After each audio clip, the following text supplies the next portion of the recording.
Nous allons voir ici l'utilisation de cet outil, le curseur, qui va nous permettre d'animer des figures.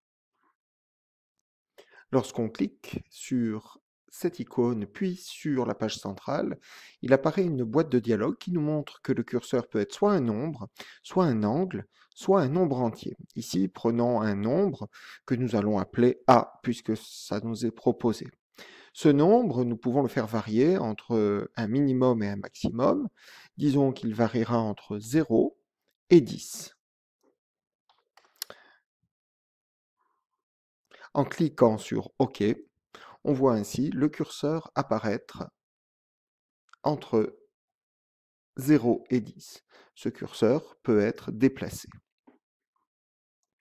Prenons un premier exemple d'utilisation de ce curseur avec un cercle. Un cercle défini par son centre et son rayon.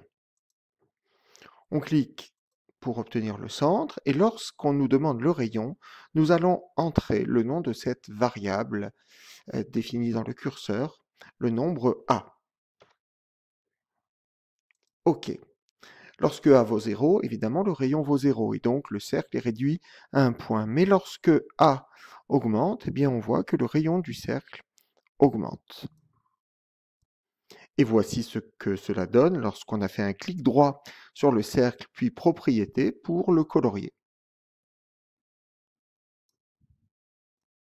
Une petite remarque, en faisant un clic droit sur le curseur, puis en allant dans propriété, on obtient une boîte de dialogue sur laquelle on retrouve le minimum, le maximum, mais sur laquelle on voit qu'on peut également animer le curseur en choisissant une vitesse, par exemple 5, et soit en alternant, soit en croissant, soit en décroissant. Je vais choisir alterner. Voyons ce qui se passe à ce moment-là. Il suffit de faire un clic droit sur le curseur et d'animer.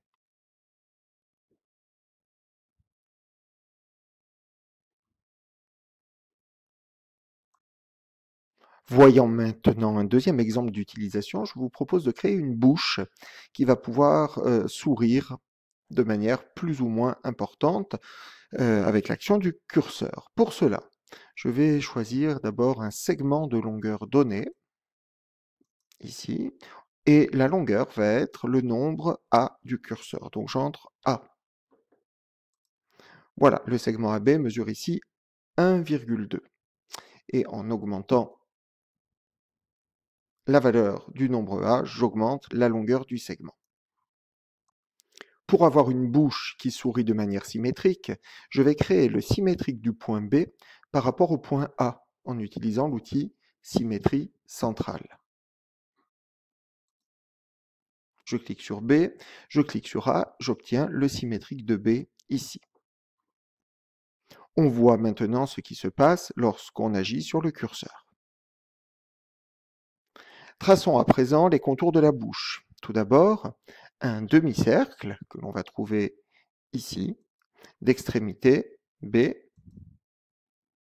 et B'. Traçons maintenant la partie supérieure de la bouche en utilisant arc de cercle avec un centre et deux points. Le centre va être au-dessus du point A et les extrémités vont être B' et B. Lorsqu'on fait varier la variable A, les points B et B' s'écartent et donc la forme de la bouche se modifie. Voyons maintenant comment colorier cette bouche. Nous allons commencer par le demi-cercle, clic droit, propriété, choisissons du rose par exemple, et une opacité. On voit que ce qui est colorié est tout le demi-disque. Il nous faut maintenant cacher la partie supérieure. Pour cela, nous allons la masquer en blanc.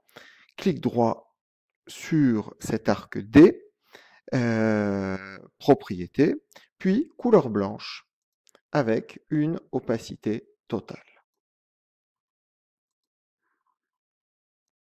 Je masque à présent le segment AB. Clic droit, alors là il faut que je choisisse le segment. Voilà, afficher l'objet. Je masque également le point C, le point A et voyons ce qui se passe lorsque le curseur prend des valeurs différentes.